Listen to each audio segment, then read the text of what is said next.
大雨过后，莹莹娘仨又上街卖菜了。黎明时分，一阵狂风吹过，天空中电闪雷鸣，一场急雨夹杂着狂风大作。单亲妈妈莹莹娘仨躲在漆黑的小屋里，全成一圈。一声闪电划破天空，照亮了田园。紧接着一声惊雷，吓得盼盼哇哇大哭。这样的恶劣天气发生在晚上，真是太吓人了。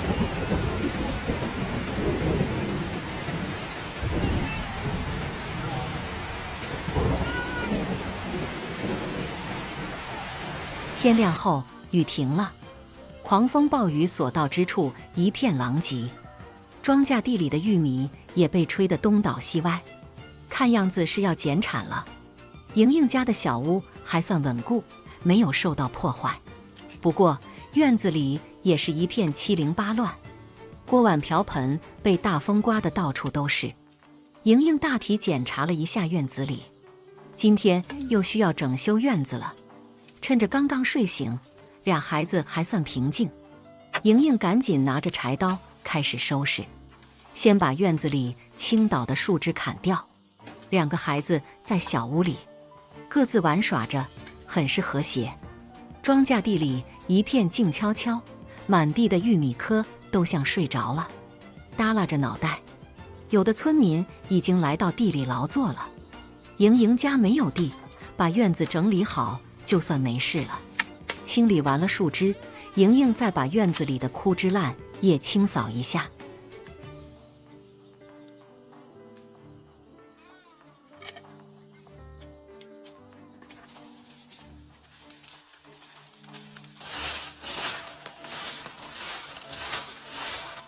小宝已经饿了，在竹席上扑腾起来。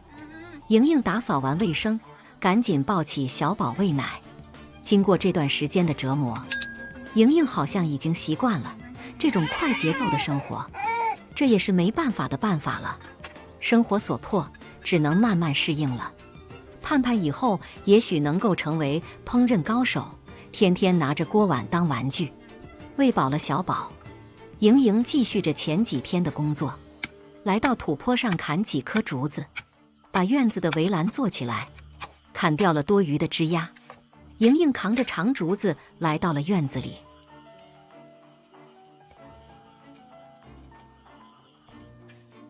这么点小活已经干了好几天了，莹莹在用实际行动诠释着愚公移山的精神，每天干一点，把竹子放到一旁。莹莹来到屋里看一下哭闹的俩孩子，看来是饿了，先给盼盼拿了盒奶喝。下过雨的天空还是有些闷热，莹莹拿着扇子不住地扇风。小孩子真是直肠子，吃了就拉。刚把牛奶喝下肚，盼盼就大便了。莹莹抱着盼盼来到水管边，洗一下屁屁，然后换上干净的衣服。紧接着小宝也要吃奶了，刚收拾好了盼盼，又抱起小宝喂奶。莹莹这一天天的够忙碌的，盼盼独自在门口玩耍着。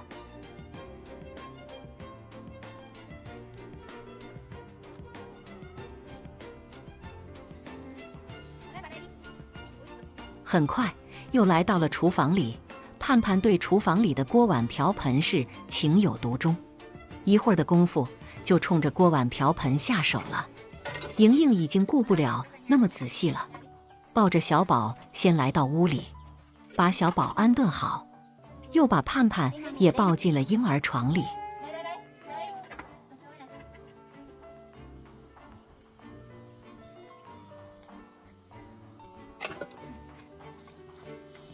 然后拿着被大风吹过的铁锅，来到水管边刷洗一下。小屋里的盼盼还算听话，坐在婴儿床里玩耍着。竹席上的小宝不知道怎么了，不住地哭泣着，让人心烦意乱的。很快，莹莹就把铁锅刷洗完成了，重新摆放到置物架上。已经几天没上街了，莹莹打算今天再采摘些蔬菜拿去售卖。院子里的蔬菜已经长得很高了，还有一部分田垄没来得及打理。苋菜是一种营养丰富的蔬菜，具有多种食用方法和药用价值，适合在夏季种植和食用。苋菜本身比较柔软，并且入菜之后味道非常浓，进入口中会有甘香的味道，并且还有润肠通胃、清热解毒的功效。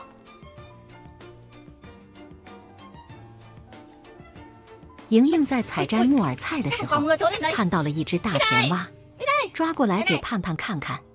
这也是盼盼第一次这么近距离观察甜蛙，不过他并不害怕，反而好奇地想摸一摸。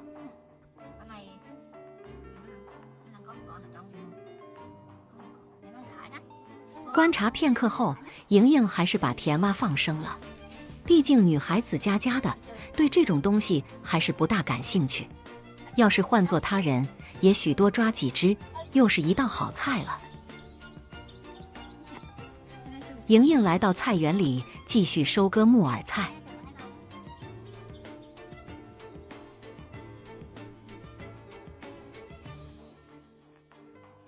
屋里的小宝一个人呆着，很是安静。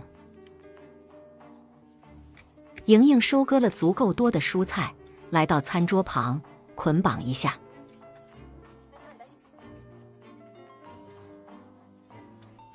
木耳菜又名落葵，叶片肥厚柔软，有弹性，适口性很好，味鲜滑润，酷似木耳，故名木耳菜。莹莹把两种蔬菜各自捆扎成把，然后放进竹篓。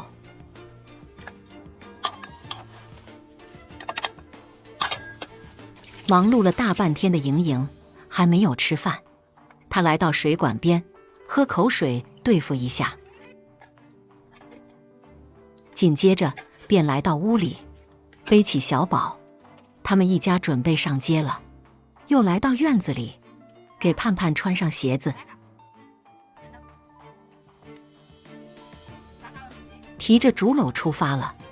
再一次出门，盼盼明显比前几天跑得快多了，自己在平坦的马路上走着，这让莹莹很欣慰。毕竟盼盼的茁壮成长是莹莹最大的生活动力了。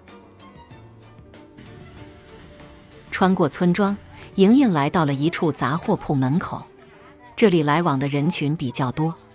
莹莹和老板说了一声，在门口摆了摊位。为了和老板搞好关系，莹莹特意来到杂货铺买了点零食，顺便还借了把椅子。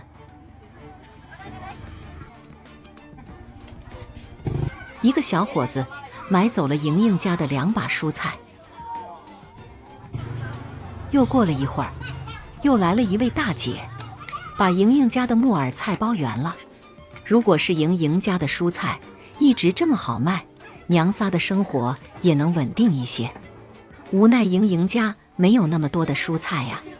卖完了蔬菜，莹莹把各种家事送，家里的口粮不多了，单亲妈妈莹莹又带着2孩子上街采买了。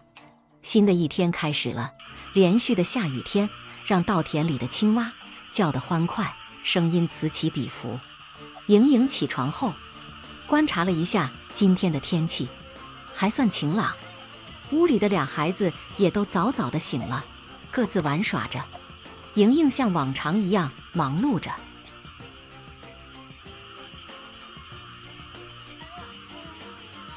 先给盼盼冲上奶粉喝着，再给小宝穿上衣服。一儿一女2个孩子听话的时候，确实挺让人羡慕。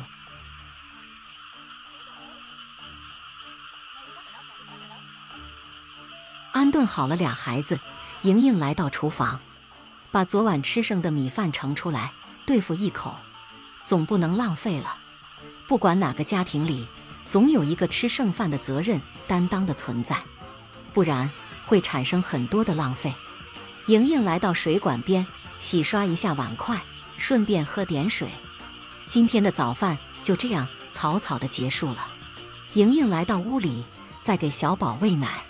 该说不说的，刚喝了凉水，接着给小宝喂奶，很容易引起小宝拉肚子。盼盼待在婴儿床里有些无聊了，不停地转来转去，随时都有哭闹的可能。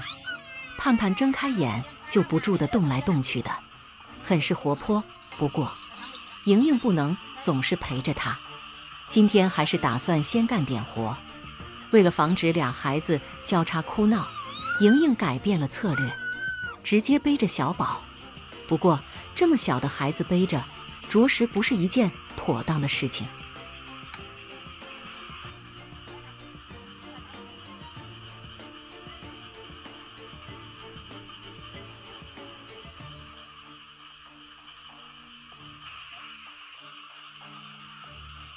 莹莹来到小屋后面，把准备了几天的竹子拖到院子里，开始干活。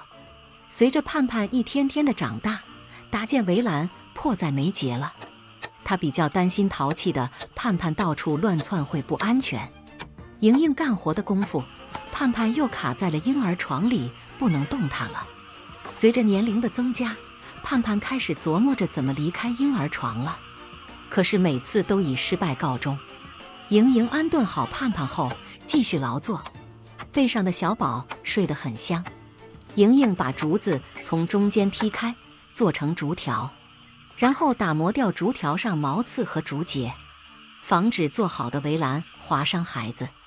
莹莹感觉背着小宝干活总是别别扭扭的，施展不开，万一伤到小宝更是得不偿失。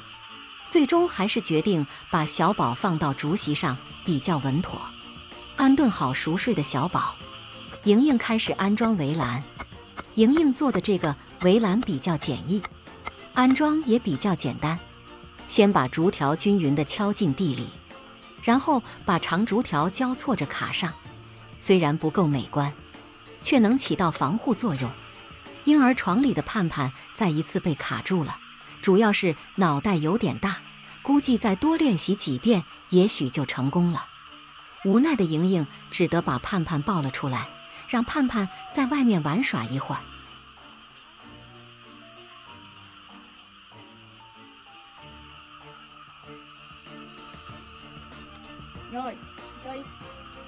莹莹继续安装对面的围栏，这样把整个院子圈起来，盼盼在院子里玩耍也安全多了。盼盼又来到了厨房里，打开锅盖，看到了锅里的米饭，就吃起来。真是个好养活的孩子。莹莹在院子里忙碌着，并没有发现异常。她要赶紧忙完手里的工作。屋里的小宝也马上需要喂奶了。不知道是围栏矮还是盼盼调皮，淘气的盼盼竟然想翻过去。莹莹来到屋里，喂饱了小宝，一家人准备上街了。家里马上断粮了。刚下过雨的马路上有些泥泞，不过空气格外的新鲜。莹莹牵着盼盼一路磕磕绊绊，很快就到了杂货铺。莹莹先买了几个鸡蛋，盼盼站在一旁打量着屋里的一切，还没开始行动，莹莹已经结过账了，抱着盼盼离开了杂货铺。由于没有储存食物的冰箱，莹莹一般是3天2天的往街上来采买。虽然辛苦，不过也能保证食物的新鲜。今天上街，除了小宝，其余的2个人都很开心。每次走在马路上，盼盼都能看到很多的人和事物。出来换换环境，对莹莹的紧张的情绪也是一种调整。很快，莹莹抱着盼盼就到家了，卸下背上的小宝，小宝睡得挺熟，一直没醒。母女俩坐在竹席上，喝着牛奶，吃着零食，休息休息。看着盼盼吃着东西很听话，莹莹也就直接去了菜园里，摘了几个西红柿，又拔些蔬菜叶子什么的，准备做饭。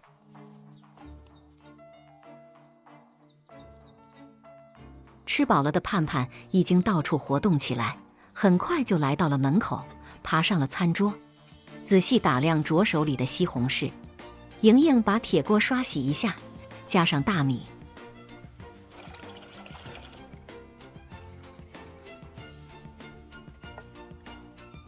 端着又来到厨房，劈点柴火，准备生火。盼盼蹲在一旁，摆弄着地上的竹条。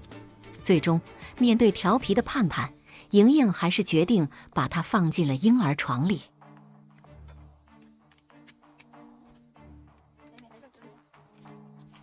然后来到厨房里煮上米饭。在婴儿床里待了没有2分钟，盼盼又试图钻出来，没有成功后又自己爬了进去，已经越来越熟练了。煮好了米饭，莹莹在烹饪一个蔬菜，西红柿被盼盼扔得到处是。莹莹捡起地上的西红柿，来到水管边洗刷一下，把西红柿切片。由于没有砧板，莹莹直接在手里把西红柿切成片，这种操作比较危险，很容易切到手指，请勿模仿哦。盼盼在小屋里不住地吵闹着，终于吵醒了熟睡的小宝。小宝也开始哼唧，屋里变得热闹起来。莹莹这是打算烹饪西红柿鸡蛋汤，打上鸡蛋，煮沸了就做好了。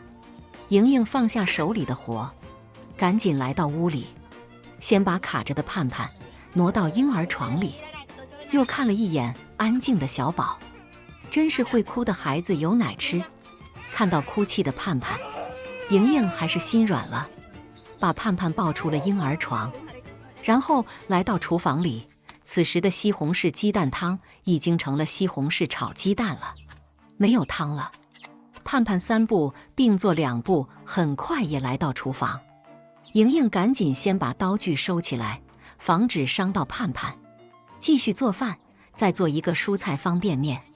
先把蔬菜煮一下，再加上方便面。盼盼在一旁无聊地转来转去的，只要不在婴儿床里，盼盼就很开心，就连跌倒了也没有哭泣。莹莹拍打掉身上的泥土，抱起盼盼，来到水管边洗下手脚。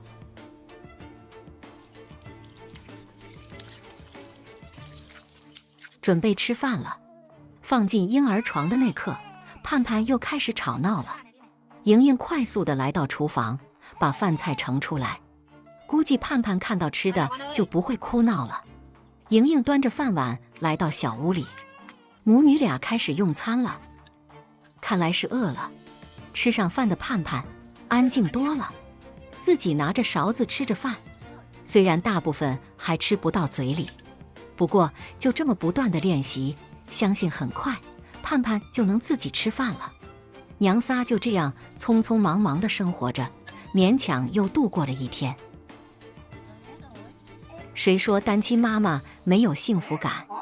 单亲妈妈莹莹今天带着2个孩子出门，幸福感爆棚。清晨，莹莹早早就带着2个孩子出门了。今天是小宝体检的日子，背上的小宝出生已经1个月了，体检一下看看小宝的生长情况。娘仨行走在田间小路上，风景很是迷人。道路两旁的庄稼地里一片生机勃勃。今天的太阳有点大，莹莹抱着盼盼快速地行走着。经过路旁的摊位，前面就到了体检的地方了。这地方以前莹莹1年要来好几趟，给盼盼打针、孕期的体检什么的都要在这里完成。莹莹来到体检室，体检的小护士看到莹莹这么年轻，已经是2个孩子的妈妈了，很是羡慕。莹莹也只是笑，自己的辛酸只有自己知道。不过对于一儿一女的莹莹来说，除了生活压力大点，有时候也会感觉到幸福。毕竟孩子在慢慢长大，2个孩子都做了简单的体检，这么艰苦的环境，盼盼的体重没怎么增加。不过2个孩子都很健康，莹莹很是知足，背上小宝，抱着盼盼离开了卫生室。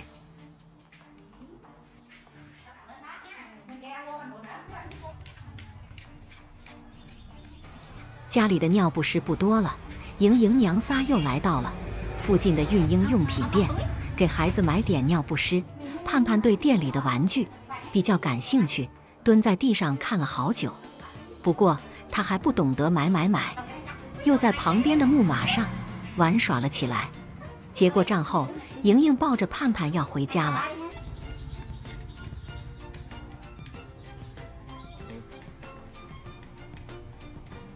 林间的风很凉爽，由于两旁的树木的遮挡，马路上很是清凉。盼盼欢快地跑在前面，跑累了，莹莹就抱起来走一段路，然后再牵着走。一家人开开心心地往小屋走去。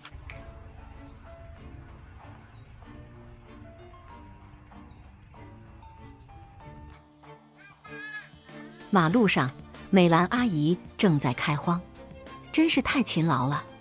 庄稼地旁的一点点空间都要利用起来。盼盼看到美兰很开心，莹莹生产时，毕竟一起生活过几天，莹莹对美兰阿姨也是很尊敬，邀请美兰阿姨一会儿去家里喝水。莹莹居住的小屋就是搭建在美兰阿姨的庄稼地上。当初要不是美兰阿姨的帮助，莹莹连住的地方都没有。回到小屋里，莹莹卸下背上的小宝，抱着小宝休息休息。小宝睡得还挺熟，看来是已经习惯了背着出门了。盼盼在院子里对着各种盆就下手了。自从院子里护栏扎好了后，盼盼在院子里玩耍，莹莹放心多了。美兰阿姨在庄稼地里干了一会儿活后，确实有些口渴了，去莹莹家喝点水，顺便休息休息。看到美兰阿姨来了，莹莹赶紧起身给美兰倒水喝。莹莹对面前的美兰阿姨由衷的尊敬和感谢，虽然是邻居，却帮助了莹莹很多。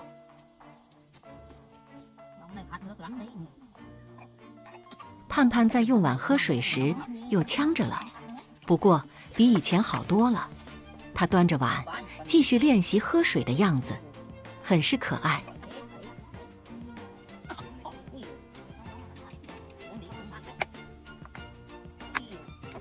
美兰阿姨休息了一会儿后要去干活了，盼盼也跟着美兰出了门。看来是没有和美兰玩够。作为邻居，美兰没有义务帮助莹莹看娃，她还要去地里干活，留下了孤零零的盼盼独自在台阶上攀爬。每个家庭都在为自己的生活忙碌着，莹莹也不例外。她抱着盼盼来到菜园里，采摘些蔬菜。地里的蔬菜长得很旺盛，莹莹打算采摘一部分拿去售卖。盼盼在菜园里溜达着，看着莹莹劳作。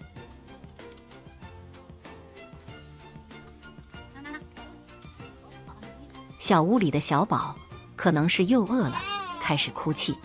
莹莹没有理会小宝的哭泣，继续采摘些蔬菜，因为她知道小宝饿了，晚一会儿喂奶也无大碍。莹莹把采摘好的蔬菜端到院子里，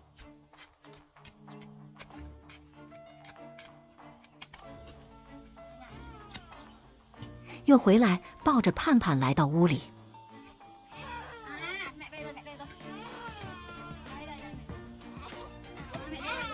吃上奶的小宝瞬间安静下来，这一顿紧张的忙碌让莹莹直冒汗。不过莹莹已经习惯了这种生活。喂饱了小宝，莹莹又来到院子里，把蔬菜捆扎起来，一会儿还要再去趟街上。真是不明白，为什么不早晨上街的时候一块带着蔬菜呢？体检完了直接去街上售卖，那样多省事儿。毕竟这来来回头往返的路程有点长。莹莹背着小宝，又抱着盼盼，另一边再挎上蔬菜，和美兰阿姨打了个招呼后，莹莹娘仨又上街了。虽然说远亲不如近邻，不过邻居的帮助也是一时，自己的生活还是要靠自己的双手去创造。很快，莹莹就来到了街上。年轻就是好，抱着盼盼很是轻松。路边的孩子们正在玩游戏，地上的石子就是道具。这个古老的游戏，屏幕前的朋友们有玩过的吗？年轻的莹莹抱着盼盼赶路，是轻松加愉快。很快就来到一处空地，把蔬菜摆放在塑料袋上，开始营业。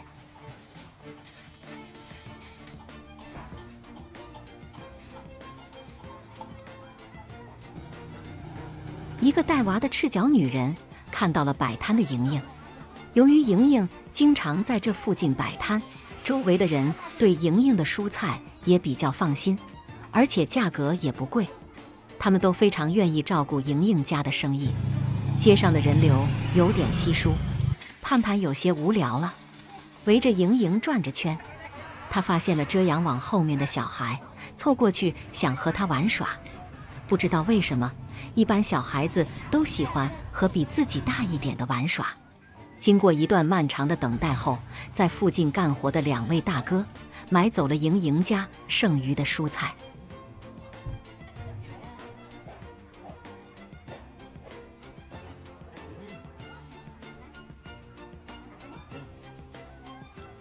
这下娘仨就可以放心的回家了。这也让莹莹看到了生活的希望，心里很是开心。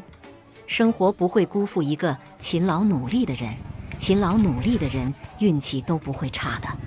莹莹一路走，一路观察着周围的一切，不断地指给盼盼看，帮助盼盼认识事物，快快长大。愉快的路途就是走得轻松。